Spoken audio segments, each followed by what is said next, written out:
আপনারা দেখছেন চলন বিলের সময় পত্রিকা অফিসের বর্তমান কিছু দৃশ্য ও অবস্থা। চলুন একটু ঘুরিয়ে দেখা যাক। ত্রৈমাসিক চলন বিলের সময় নামটি কেন বেছে নেওয়া হয়েছে তার পেছনে কয়েকটি ঐতিহাসিক ও সাংস্কৃতিক প্রেক্ষাপট আছে।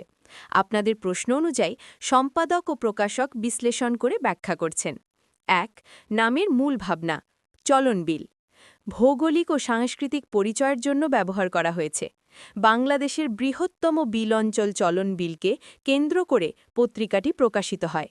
তাই স্থানীয় মানুষের মাটির টান ও পরিচয় তুলে ধরতে চলন বিল শব্দটি নামের মূল অংশ। ২. সময় সময় মানে যুগ বা বর্তমানকাল। এই শব্দটি ব্যবহার করে বোঝানো হয়েছে যে চলনবিল অঞ্চলের সময়ের খবর, সংস্কৃতি, সমস্যা, সমাধান ও চলমান ঘটনাগুলোকে এই পত্রিকা লিপিবদ্ধ করবে। ২. স্লোগান সময়ের প্রতিচ্ছবি নামের সঙ্গে মিলিয়ে স্লোগান বেছে নেওয়া হয়েছে।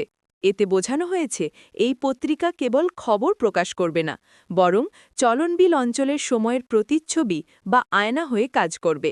অর্থাৎ পাঠক যখন পত্রিকাটি পড়বেন তখন যেন বুঝতে পারেন সেই সময়ের সামাজিক, রাজনৈতিক, সাংস্কৃতিক বাস্তবতা কী ছিল।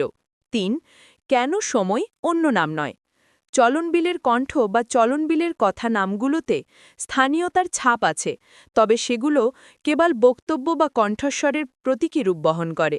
সময় শব্দটি কেবল বক্তব্য নয়, বরং ইতিহাসকে সংরক্ষণ, সময়কে সাক্ষী করা এবং চলমান প্রজন্মকে জানানোর প্রতীক।